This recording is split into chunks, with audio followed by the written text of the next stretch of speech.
If you need to take 2/3 of 100, here's how you do it.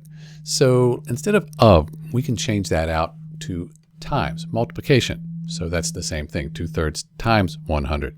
And for the 100, let's make that a fraction. So we'll put it up here, and we're going to put it over 1.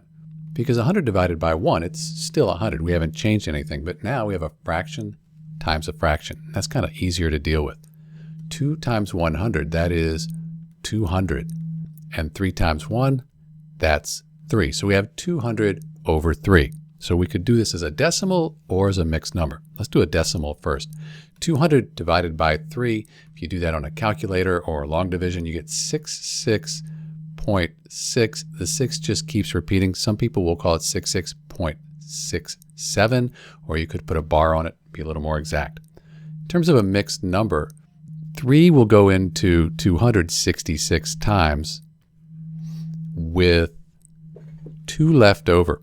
So 3 times 66 is 198. So we have 2 left over, and we just keep the 3 here. So you could call this 66 and 2/3 if you needed a fraction for 2/3 times 100, or a decimal down here.